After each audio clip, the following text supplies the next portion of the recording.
Hi, my name's Keith Cooper, and in this particular video I'm going to look at the Epson ET-8500 Ecotank printer, and I'm going to look at making a basic high quality colour glossy photo print with it.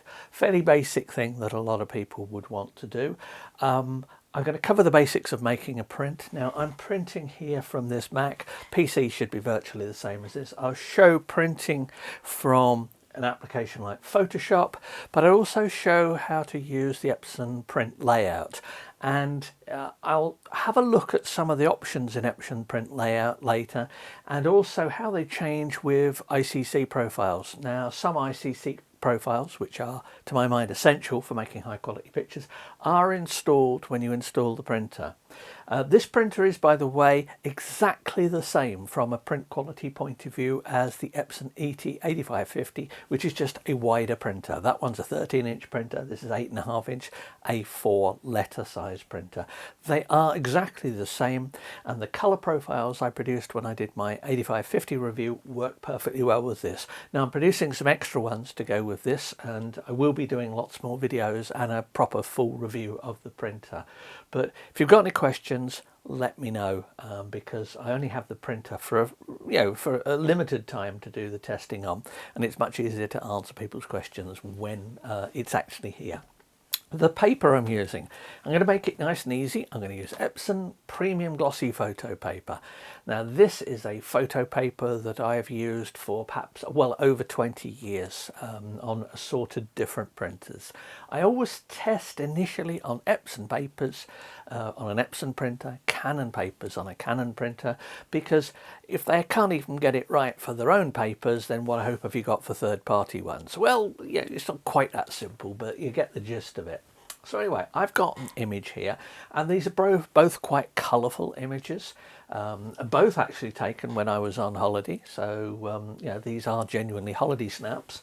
This one is a beach down in Beer on the south coast of the UK, and that is the harbour in Amble on the Northumberland coast, unloading a trawler, fish off a trawler that's just come into the harbour. But I'm going to show making a print with borders on it here. Borderless is an option, and I will come back and I'll do another video looking at borderless, because there are a few other things you need to consider when you're printing borderless. But this is a straightforward photo print, the sort of stuff you might just want to run off a load of them. Now the paper, A4 here, I'm going to load it in the back slot, and just pull up the paper guide here. There we go, full-size paper guide, and I've got a few sheets here. There's probably half a dozen sheets here of this. You can load easily a dozen sheets of this paper. It goes in quite easily. Thicker art papers, you may need to put one sheet at a time. Cards, things like that, you may, but certainly for a photo paper like this is there. You might be wondering why I'm not using the feed down the bottom here. There's a paper tray down the bottom here that you can load up with A4 paper. Yep, it's currently loaded up with A4 plain paper, copier type paper, which I use for occasional bits of testing and other things with this. I do not put photo paper into either of these trays, either the small tray, which takes small papers, or the larger tray here. Everything I've tested, and this goes for the 8550, which I say is identical apart from the width, everything I loaded it up via the back here. Or there is at the back a straight through feed path for printing on heavier cards and things, but I'll look at that as well in another video. If you're curious, by the way, have a look at my 8550 review and videos, because essentially there is no difference between what I did with the 8550 and this with the 8500. In fact, the biggest difference, apart from the size, is that this one's white and the 8550 was black. No idea why the various options exist. Presumably that's a marketing decision. But anyway, you've got the paper loaded up here. It prompts me to set the paper type. Now, I've previously used this, so it's set for A4. It's also set for Premium Glossy, which is this paper here. If you're using similar papers, pick the media type which is closest to what you're using. So Premium Glossy covers quite a lot of it. There is an ultra gloss setting here as well. I don't have any of that paper, but this is Premium Glossy. It's Epson paper, so we'll just set that, just touch that, and I've got premium glossy set as the paper type there. Go back to the home display on that. And the display on this is much more usable than the little 2680 I looked at recently. But tiny little screen on that I needed a magnifying glass with. This is a touch screen. It's nice and bright. Colours are good. It's well laid out. Much better. But as I say, this is what I expect. There's also, by the way, a little light that comes on when the print's coming out. But you'll see that in a minute when I do a print. First of all, this particular print here, I've opened it in Photoshop. Now you could open this, could be Lightroom, any other bit of software. As I'm doing this on a Mac, but things are broadly similar on Windows PCs these days. I just don't have any Windows PCs to do testing on, so hence the two Macs. This one over here has got the latest macOS Ventura 13 on it. This one's running quite an older system. This one's running Photoshop CS6, by the way. You do not need the latest Photoshop to be able to do all of this. Likewise, I could be using Affinity Photo or something there with this, but I've got this, and I've opened up the print dialog for Photoshop here, and I've set it for Photoshop Manager's color. Now, I'll show in a moment the Epson print layout version of this, but this is just to go through if you're printing direct. Now, I've got this set. I can set the printer profile. Now, I know from some testing I've done that Epson actually install a printer profile for this particular paper. One other reason I'm testing it. But I also know from some test prints here, and I'll come back to this later, that my profile produces better results than the Epson one, or at least to my eyes they do. All the profiles I've generated in the course of my reviews are generally available free for non-commercial use if you want to experiment. But you will have to contact me because I haven't got them available for download for licensing issues. But anyway, here's the image. I've opened up the print dialog. Now with this, I'm just going to go to the print settings. Print settings, I've set up beforehand. I've got a preset here. I've saved the particular settings I want, and this one's called PGPP A4 HQ. So that's premium glossy photo paper, A4, the size, HQ, I'm printing this at high quality. I find on this and the 8550, there's not that much difference in quality between the quality and the high quality settings. The high quality is slower, it is on most printers, but it's unidirectional.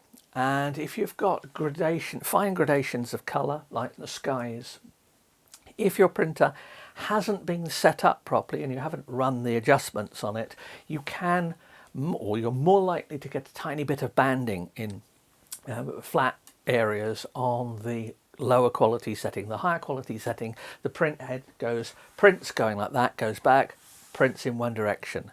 Whereas with the quality setting, it prints that way, prints that way, prints that. So there's a lot more precision needed to line the two up. And if there's any slight misalignment, it will show as banding.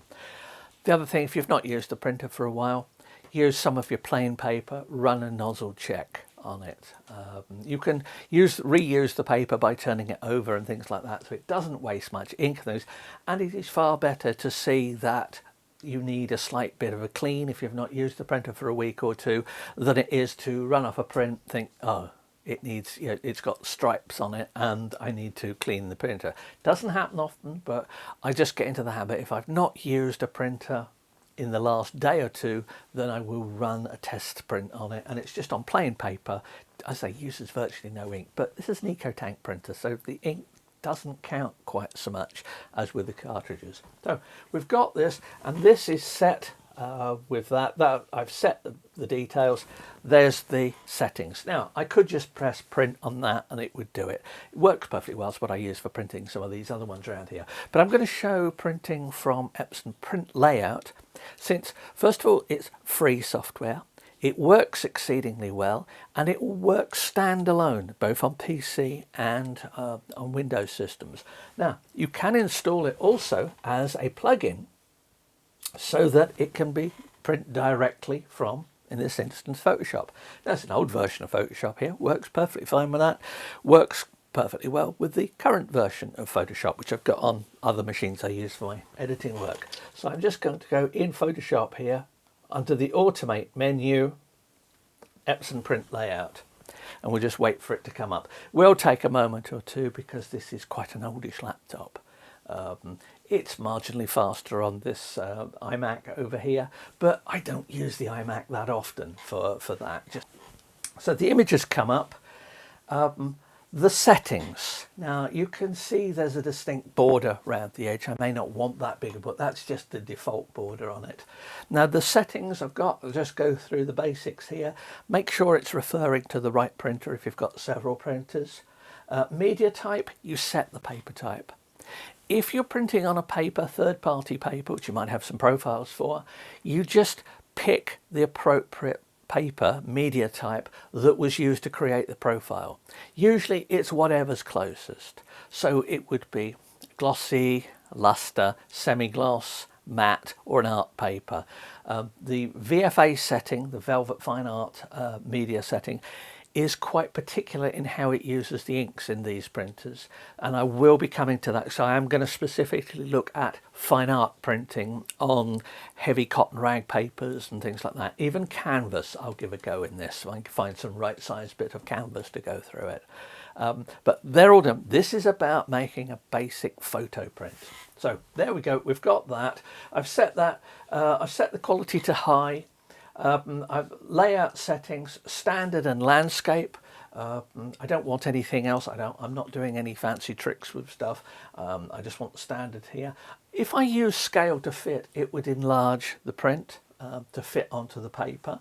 But I'm not going to use that. I've got centering set for center. I've got layout set to margins. Now all I do is just going to change the margin size a little bit, just to make the image a bit bigger, to fit a bit more of it on the paper. Note that you're limited to the aspect ratio of the paper. If your image is a square image, and this is the simplest one to consider, then fitting it on a rectangular piece of paper, you're going to have big margins on one side, or you're going to have to chop and crop.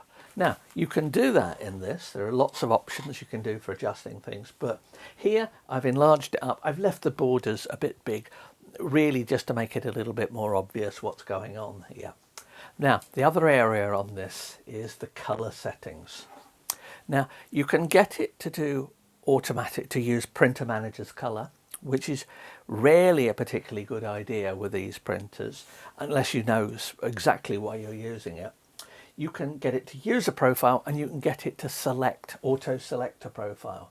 Now, here I've selected my profile that I've created. However, I could let it auto-select, and then based on the fact that I've used the setting here for premium glossy photo paper, it would pick the Epson profile for premium glossy photo paper.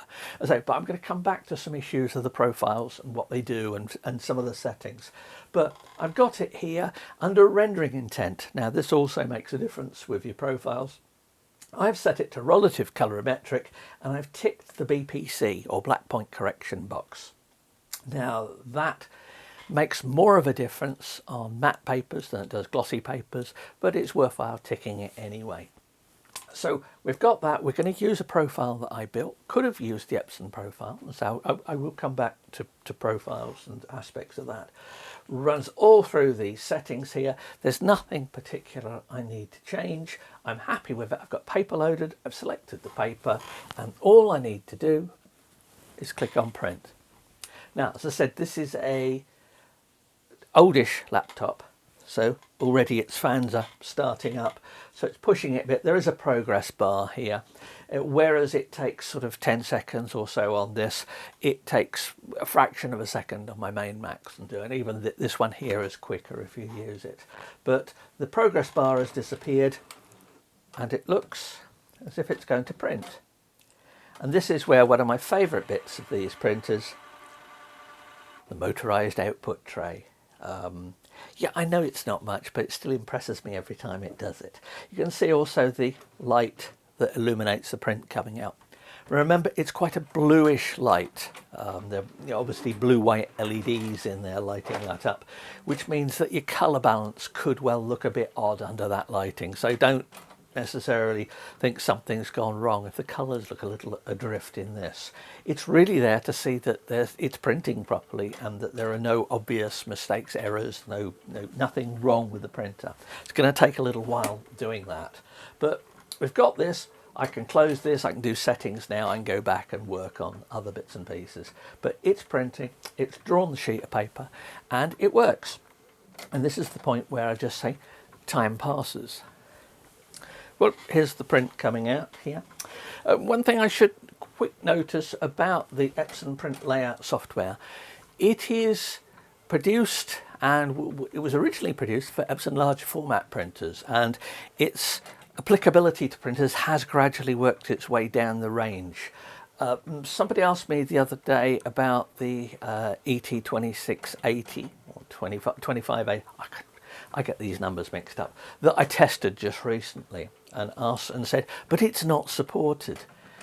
If I've tested it and it works, it works. Epson's websites around the world are not necessarily updated by the people who create the printers. So new printers, higher end, better quality printers, will be supported by the Epson print layout software. If you're looking to see whether your printer works with it that you've got and it's not listed, all I can really say is to give it a go. It's free software to download, and see if it can find it, because you do have to get it to identify the printer at the top here. Now here it just says ET-8500 series, so that's any other printers of this type, and the model numbers do vary around the world. But anyway, there's our print, and out comes lots of whirring noises as it does a bit of cleaning and maintenance, and there is a very nice looking print. Now that one comes out, it's a glossy photo print. Now, are there any problems with it? No, but on very glossy papers I have noticed that the blacks, if you get the light at just the right angle, the blacks can look a little dull. So whereas that looks great looking flat onto it, if I'm really picky and look at it at a shallow angle like this, I can see where the darker colours are. They show us a slight bit of gloss differential. Now that's something I normally associate more with pigment inks, but it's partly because the dye black on this is a fairly good dye black, and black inks tend to have a slightly different surface. If I tried printing this using one of the matte settings using the pigment black ink, I'd be able to run my finger over it and be able to rub the black ink off. I can't. That's why you use the different inks. That I said, this has got two blacks, so the matte black does make a difference on some media, but I'll be coming back to look at that specifically. So there we go, there's a print. Yeah, that looks nice. It was a very nice morning, a lovely calm sea, and that is that print there. We'll just leave that one on there. Or shall I just for good measure press home, and then, because I like doing it, we'll do that. There's the print. What about these other prints I mentioned over here? And these were printed off this. Now, I'm not sure that this will show up on the video. It's quite tricky getting things that may be obvious to me are not at all obvious on the video, and vice versa. However, here we have, let's take the Epson profiles. Now, in general, Epson profiles are pretty good, but they do have some quirks in them occasionally. All depends which part of Epson built the profiles. Epson is just not one monolithic company. There are different bits of it doing different things. So here I've got two prints of this image over here. This one is printed using the perceptual rendering intent, and this one the relative colorimetric. Now the perceptual rendering intent in this has changed the hue of the sky. So the sky on this one looks a lighter blue than this one, which has some of the sunset colours in it. This is what it looks like. This is what it looked like on here, and this is what the best looking print of it. So in this instance, in terms of rendering intent, and rendering intents, what they do is they tell the computer system how to interpret the profile. There are different ways of interpreting profiles, printer profiles. There is no such thing as correct colour. It's always a best effort of what can be done, and the other thing is obviously screens will never match prints. This emits light, this doesn't, but I've covered that in lots of other videos. So there we've got two versions of the same image, just printed with a different rendering intent using the Epson profile. Now the relative colorimetric one looks much better there, but if I look carefully I can see some of the greys here are not quite neutral.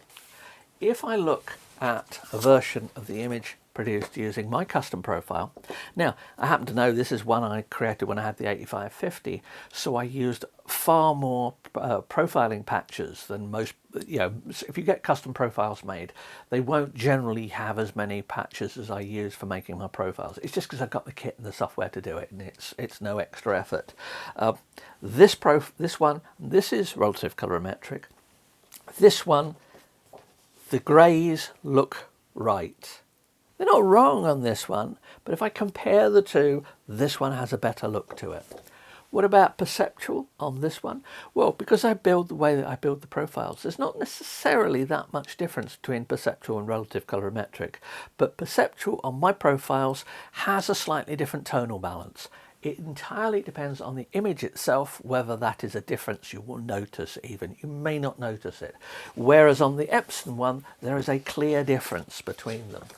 In the print layout software here, by the way, people might ask, how did I scale this image to this particular size? No, I didn't. I took an image which I knew had lots of resolution because I'd printed it larger. It was from a, fairly, I can't remember, it was either 25 or might have been a 50 megapixel camera, probably 25 megapixel or a bit thereabouts. So quite a large image.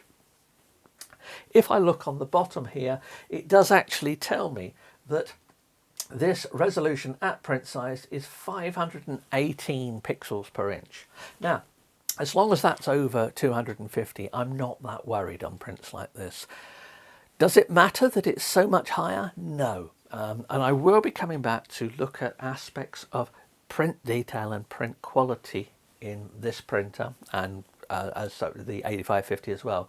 I've looked at some other printers and looked at how detail varies with the resolution you send to the printers. It used to be that people would say, well, you send an optimal resolution to the printer and it works better. That used to be the case. It is rarely the case these days, and I'm quite happy as long as this says 500. It's 500. If it was 600, 700, I wouldn't really be bothered. If I was printing an image from, say, 100 megapixel camera, it would be ridiculously high for prints this size. I might well reduce it just a bit and sample it down during my print sharpening process, but you don't need particular megapixels anymore.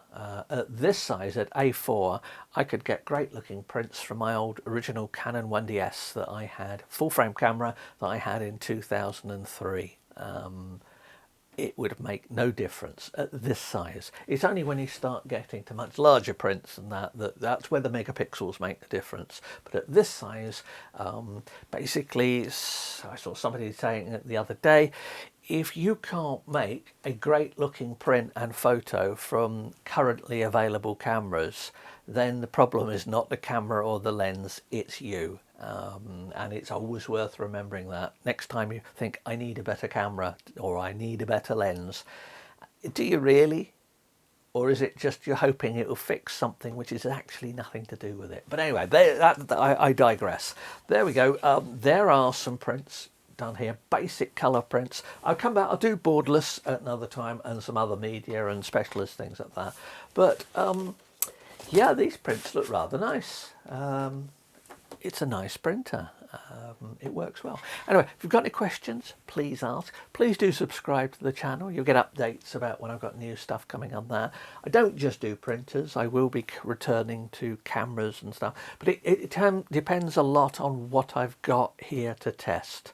So it will change. Sometimes you'll get printers, sometimes you'll get lenses, sometimes you'll get cameras. But when it comes down to it, what do I really want to make from when I take photos? I want great looking prints. So yeah, this can do that. Thanks for watching. Cheers. Bye.